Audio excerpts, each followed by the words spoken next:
What's up, YouTube? Kaijudo here. I'm back. I took a 2-month break from Kaijudo. I got back. I looked a bit at the Kaijudo Championship and all that. Congrats to Bobby Break for winning. And yeah, I started making some decks. Yeah, of course, I have Rush. I never really took that apart. It's such a cheap deck that I feel like most players probably could build this if they wanted to. I've also been working on dragons, but this is just a work in progress. I'm missing so much stuff for this deck that I can't really imagine playing this anytime soon at all, like a locals or anything. But yeah, this is not about either of those decks, actually. This is about my light water nature mid-range. Yeah, mid-range. Alright. So, yeah. I'm just going to go ahead and get started here.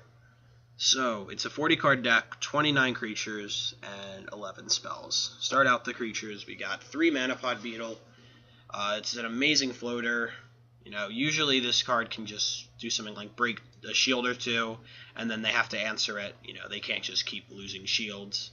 And by the time that this has broken all those shields and they've answered it, you know, you're getting advantage for them destroying this, which is very, very helpful. Rare occasions, you can do something like break shields, and you know they're forced to do something, or even like hard cast, like a Bone Blades or a Terror Pit, and get rid of this guy instead of something else, which is very, very helpful. Alright, continuing. For the other 2 drop in here, I got 3 Essence Elves. The 1000 power boost is awesome. I mean, it's got so much utility, and I mean, from making your guys, you know, not targetable by certain things, I don't know, Tornado, Flame, Rock Bite, stuff like that with power, General Sky Crusher, Tetsuri the Unchained, there's that. You know, obviously there's the making it so your creatures are stronger than theirs instead of like a tie. Even in certain cases, you know, you makes your like 5,500 creature stronger than a 6,000 or something like that. It's just awesome card overall. Alright, that's it for the 2 drops. Now I got the 3 drops. Start out 3 Swordhorn. It's just a vanilla, but it's honestly more than that in my opinion. I mean, this card's just great. The fact that it's 5,500 is insane. You know, I mean, it's got a lot of use in the current format, from hitting stuff like Hyperspeed and Herald of Infernus, to hitting things like, I don't know, Burn Claw, tap Laser Arm Dracons, and stuff like that. This card, I think that this gets over everything in Rush. You know, if the Laser Arm Dracon is attacking this, it's a little different, but if it's the other way around, this gets around that. So, it's very, very good. Very useful in here, all decks. Continuing, I got 3 Seneschals. The draw is awesome. I mean, it makes it so that when you're breaking shields, it's a 1-for-1. You know, this deck has so much tap and so much bounce and stuff that you can just manipulate it. So like you're gonna like Seneschal over like a Firebird or something, and then draw a card, and you just get like an insane amount of advantage just by doing something as simple as that. And then along the lines of that, I've also got 2 Razor Hides. Probably gonna move this up to 3. This card is great. But yeah, Razor Hide, and it's just like Seneschal. Not as good as Seneschal, but it's a great card still.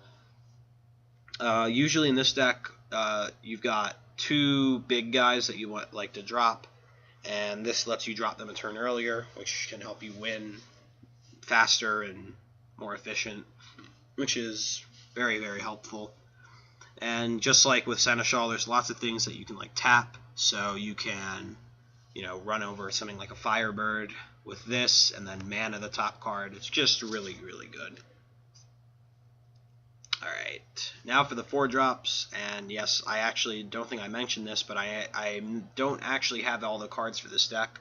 This is one of the cards I'm missing. 3 Keeper of Laws. I actually am getting these in the mail, but I don't have them yet. I decided that I could not wait getting these any longer. They aren't going down anytime soon, so I had to get them, valuing them at 15 apiece. It felt pretty bad, but it was needed. This card's just way too good. It kind of is one of those cards that dominates the format, and I think like pretty much any deck that's running light really has to run this. You know, Light Rush, light, I don't know, control, light mid-range, anything. Just really any deck that's running light has to run Keeper of Laws. And yeah, I mean, I just feel like Keeper of Laws is such a, generic card that it doesn't really need much of an explanation. It's just so good, it controls the format. Other 4-drop I'm running is 3 Rusalkas. One of the things I like about Rusalka in this deck is that, if you're dropping things, like if you drop something on turn 2, then turn 3 you drop another creature and attack with your turn 2 creature, and then on turn 4 you can drop Rusalka and bounce one of their creatures, attack with both of yours, and then they may not have an answer to like run over both of your creatures with, so then next turn you could attack with all 3, and then if everything's going great for you and you don't manage to hit any shields, that's game. I mean, a lot of the times I expect to hit shields. It's just this card reliably lets your smaller guys stay on the field for a lot longer. It can really mess up your opponent. A lot of the time it can just make your opponent have to waste their next turn dropping the same creature. It's just really good in this deck. Alright, 5 drops. The only 5-drop I got is 3 Homunculon. One of my favorite cards in the deck. It's so good in here. It really works nicely with all of the 3 drops. With a Razorhide or an Aqua Seneschal, you can tap it and then power them both up to 5,000, and that's usually a pretty good amount. That can run over a lot of things on turn 5. That can get over stuff like the Firebirds, and there's some other things. If you're playing versus Rush, it can get over pretty much anything in Rush. If for some reason they're dropping a Keeper of Laws on you, I've actually had this happen a few times, so I guess I don't really need to say if for some reason this happens. If they have a Keeper of Laws and that's it, Homunculon is a great out to that. There's a lot of just really good outs too. A lot of cards. That's what Homunculon does in here. The 3,000 power is amazing. Swordhorn, especially, when it gets up to 8,500, that's just crazy. It gets over almost everything at that point. If you're dropping Homunculon on turn 5, you can get over pretty much anything. So now the 6 drops are 3 Lyra, pretty standard. The only double breaker in here, usually the finisher of the deck. By the time I drop this, they should only have at least 2 shields. I don't know. Usually 1 or 2 shields. Yeah. So, being able to double break with this and then attack with one of your smaller guys per game is really helpful to play around certain things.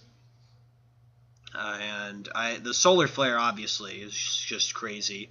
It's really good. Kind of like Homunculon, it can let some of your other guys run over stuff. This and Homunculon with Swordhorn, it's just really good. All the tap in this deck and Swordhorn just combines really well because Swordhorn's just naturally so beefy that you can just run over a lot of stuff in here. And then probably the best card in the deck, and sadly proxied, well, 2 of them at least, 3 General Finbar. This is the last monster in here. General Finbar, well, first off, I'll go over the bounce effect. Obviously, the bounce effect is really good, just like Rusalka's.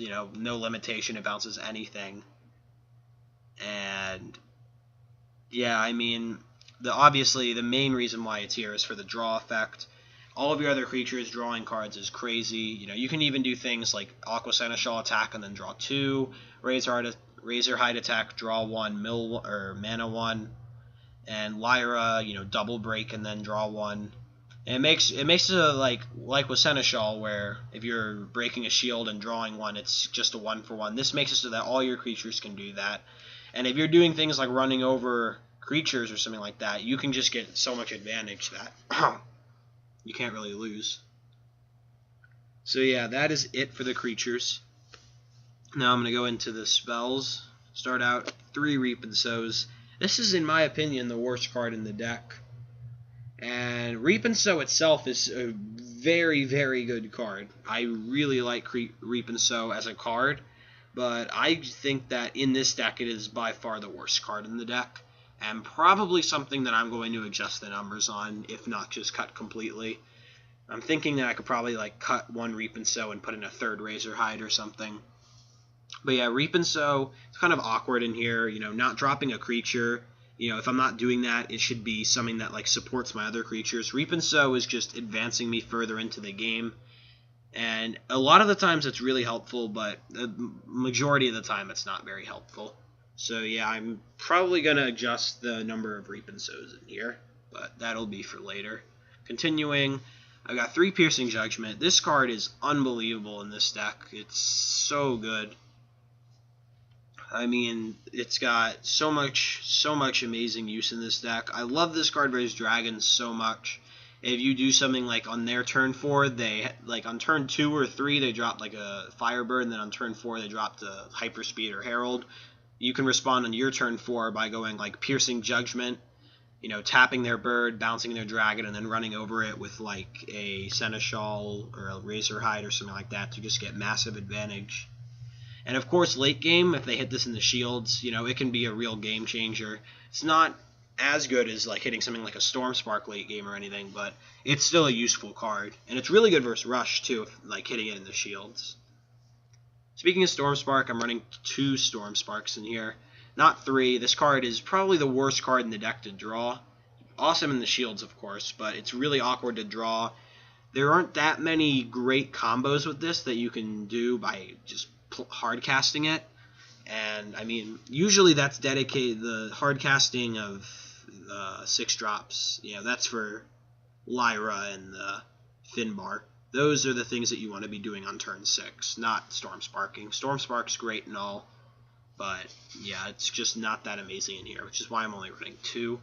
And the last card is 3 Root Traps. There are certain things that you need to be able to get rid of. This is the only way to actually reliably get rid of creatures. You know, this gets rid of the creature. You don't have to combo it with other things like running over it with tapping and stuff like that, or bouncing it or anything like that. This gets rid of the creature, so you don't have to worry about that. Some stuff like Infernus the Awakened, that card is really, really good against this deck. And Root Trap is kind of the only reliable answer to that. You know, you can do something like Piercing Judgment and play stuff, but it's just not really that good. And yeah, that is the deck. Hope you guys like it. If you have any comments, feel free to comment in the comments below. And yeah, hope you guys like the deck again. Thanks for watching, and peace.